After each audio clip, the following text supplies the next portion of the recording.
Os deuses astecas são possivelmente um dos deuses mais assustadores que tem. Para vocês terem ideia, tem um deus que recebe o título de Deus Esfolado, além de quase todos os deuses astecas receberem sacrifícios humanos. E pensando nisso, eu trouxe aqui para vocês 10 deuses astecas que fariam até o diabo chorar. Se você for novo no canal, se inscreve aí, deixa o like e compartilha o vídeo, porque você não tem ideia de como isso me anima para continuar trazendo mais conteúdos aqui pro canal. Desde já, obrigadão, hein? Aqui no vídeo vai ter algumas partes um pouco mais pesadas, até porque eu vou estar falando de mitologia asteca, e mitologia asteca envolve bastante sacrifício humano. Então vocês já sabem, né? Eu vou tentar diminuir algumas informações, mas tem algumas que não vai ter jeito. Então já estejam avisados, hein? Começando pelo Tlaloc, que era um dos deuses mais adorados pelos astecas, ele é um dos deuses mais antigos da Mesoamérica também. Ele estava no culto tanto dos toltecas quanto dos olmecas. Quando os astecas se fixaram na cidade de Tenochtitlan, já começou o culto ao deus Tlaloc, o néctar da terra.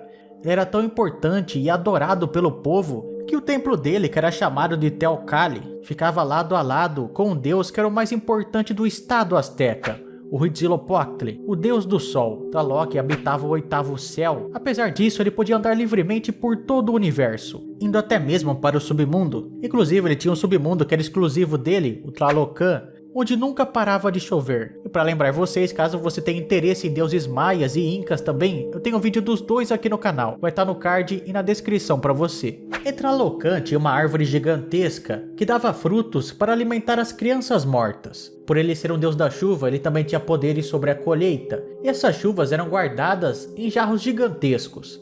E eram 4, e cada uma dessas chuvas era uma pior que a outra. Na primeira era uma chuva normal, já na quarta tinha tempestades e furacões que poderiam destruir o mundo. Tlaloc tinha alguns ajudantes que eram anões chamados Tlalocs, que ficavam no topo de montes e juntavam as nuvens para as tempestades. Cada um deles também recebia um jarro para também quebrar e trazer a chuva. Tem uma outra criatura que também responde ao deus das chuvas, o Ahuitzotl, que é uma criatura marinha que parece ser o resultado de um cruzamento entre um leão marinho e um hipopótamo. Ele ficava na profundeza das águas. Na ponta de sua cauda ficava um tipo de mão humana. Isso ele usava para puxar para as águas e afogar aquele que fosse corajoso ou burro o suficiente para passar pelos seus domínios. A alma dessa pessoa então iria habitar o mundo de Tlaloc. O corpo voltava boiando para a superfície, mas era melhor não tocá-lo, exceto se você quisesse acabar igual ele, ou receber doenças ligadas ao deus da chuva, como lepra, hidrópsia e paralisia. Quem contraísse isso era sério candidato a ir para o paraíso do deus, representando então um tipo de bênção. Assim como outros deuses, o Tlaloc recebia sacrifícios humanos. Entre esses normalmente estavam crianças órfãs que eram afogadas e procuradas exatamente para isso.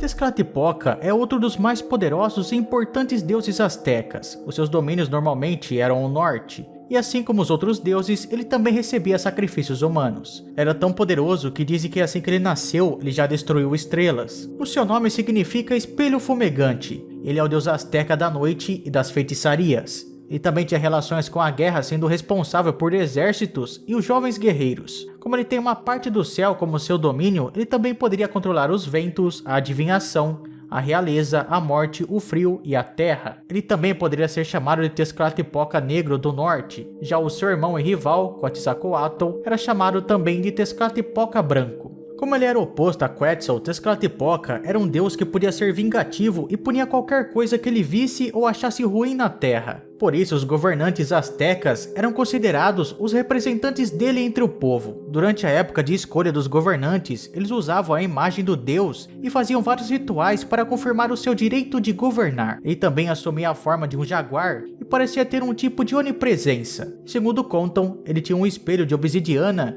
que ficava no centro do seu peito, e com ele Tezcatlipoca poderia ver exatamente tudo o que acontecia na cabeça dos humanos e no mundo. Além desse espelho, o deus jaguar também aparecia segurando uma faca de obsidiana. Tezcatlipoca é filho da dualidade asteca, e ele fica sempre disputando o governo do mundo com o seu irmão, o Quetzalcoatl. Uma certa vez, junto com seus seguidores, o Tezcatlipoca conseguiu enganar o deus serpente e exilou ele. Ele pôde governar por um certo tempo.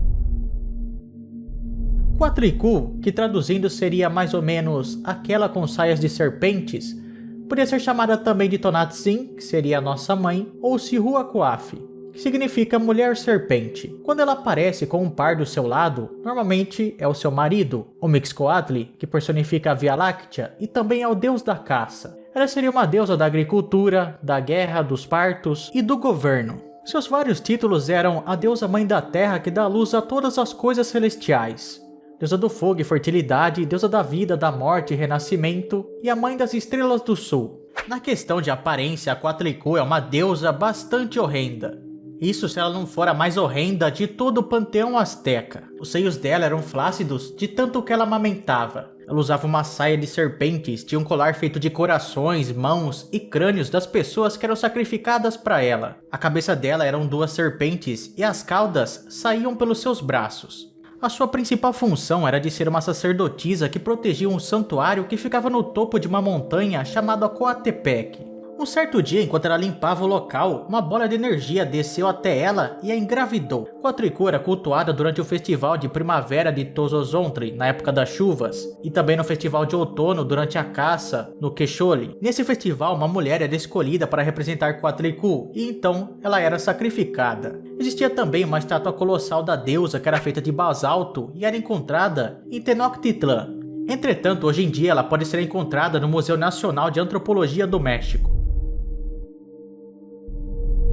Huihuiteotli significa o deus muito velho ou deus velhíssimo, mostrando que ele é um dos deuses mais antigos do panteão, representando um elemento muito primitivo, que é o fogo. Ele tinha templos espalhados por todos os lugares da cidade, e nas casas sempre tinha aceso um braseiro que ficava em sua homenagem. Ele podia ser chamado também de Xiuhtecuhtli, que significava o Senhor do Ano, o Senhor da Turquesa, o Senhor Precioso ou o Senhor da Cometa. Quando ele aparece, ele está sempre em uma forma que lembra muito um braseiro. Ele ficava agachado com as pernas cruzadas, e na sua cabeça tinha um vaso onde podiam ser colocadas as brasas. E tem a pele enrugada e ficava com a língua para fora. O animal dele era a serpente de fogo Xiuhcoatl, que também era a espada de Huitzilopochtli, a mais poderosa arma da mitologia asteca, que ajuda o deus durante toda a sua jornada pelo céu como o sol. Segundo os mitos, foi Huihuiteotl que fez com que o deus leproso Nanahuatzin se lançasse sobre as brasas e desse origem ao quinto sol. O deus também era invocado na festa do fogo novo, onde acendia um fogo sobre o peito do sacrificado,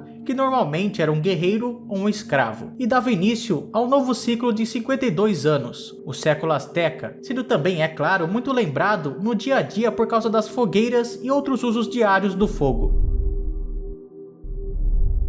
Xipitotec talvez seja o deus que é mais capaz de chocar pela aparência aqui. A Coatlicue talvez seja a mais bizarra, talvez, a mais surpreendente, mas do Xipitotec, quando se trata de assustar e de chocar, não tem nem comparação. Só no nome dele, que significa Deus Esfolado, já dá pra você ter uma ideia. Ele é um deus da agricultura e dos ourives. Ele aparece sem pele, normalmente utilizando a que ele tirou de um morto. Isso representaria a vegetação. A pele ele teria perdido no inverno e voltaria na próxima estação.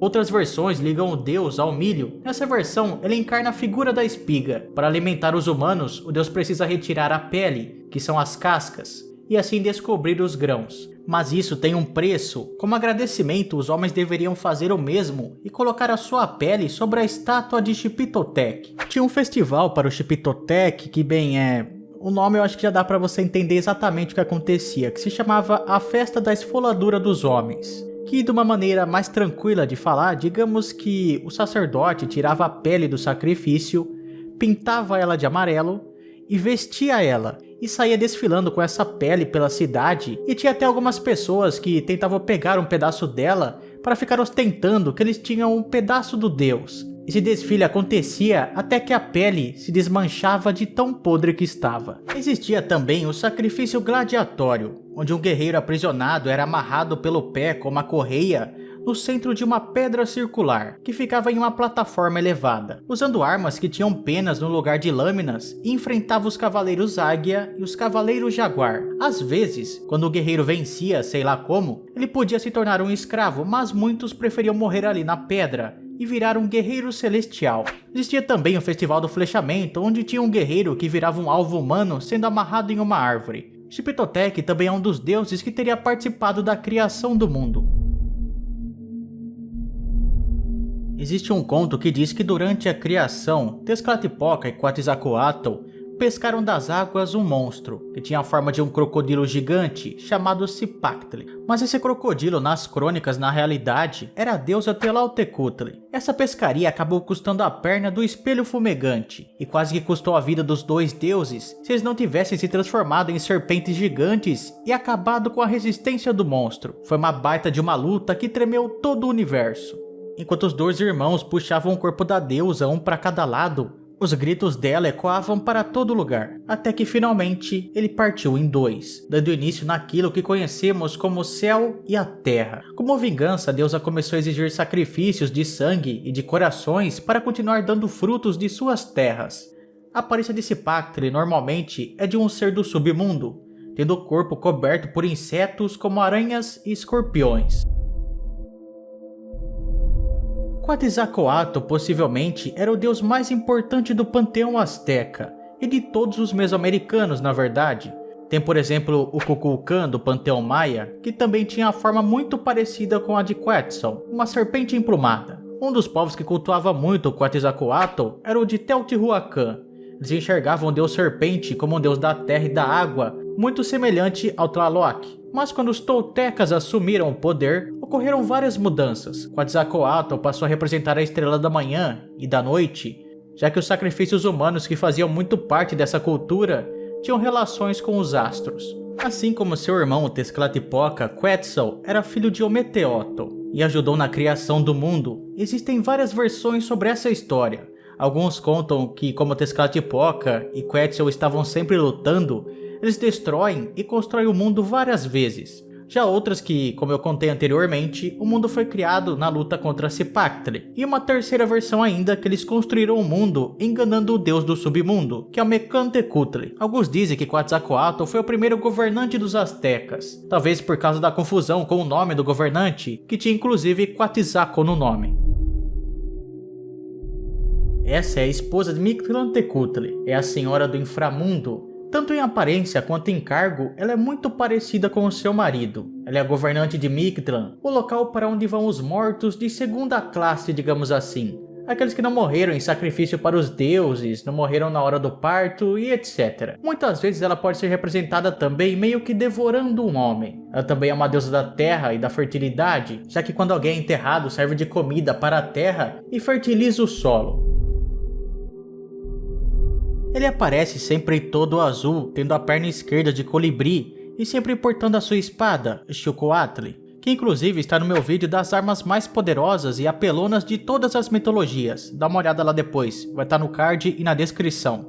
Sendo o deus das armas, normalmente os guerreiros que eram presos serviam de sacrifícios para o deus. Era um deus extremamente forte, capaz de destruir cidades e ser quase imparável quando quisesse. Tanto que quando seus 400 irmãos foram tentar ir contra sua mãe, a Quatlicue, o Huitzilopochtli, utilizando a sua espada, conseguiu derrotar todos.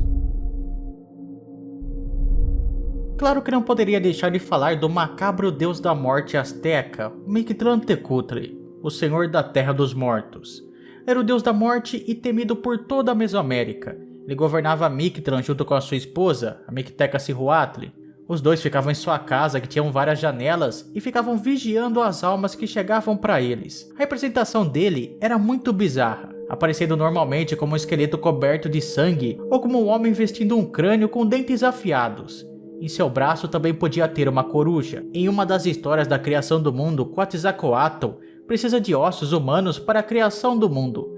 Então, junto com o seu irmão, o Xolotl, ele vai até Mictlan. Mas Mecantecutli disse que só daria os ossos para o Quetzal se ele cumprisse uma tarefa: dar 4 voltas ao mundo com uma trombeta feita de conchas. Mas tinha um detalhe: essa concha nem fazia som. Quetzal então coloca vermes nessa concha que abrem um buraco e depois ele coloca dentro da concha várias abelhas, que facilita muito o seu trabalho. Mictlantecutli então, quando ouve o som, ele dá os ossos prometidos para a serpente emplumada, mas muda de ideia logo em seguida e envia seus servos para que fizessem um buraco bem pelo caminho em que Quetzal iria passar.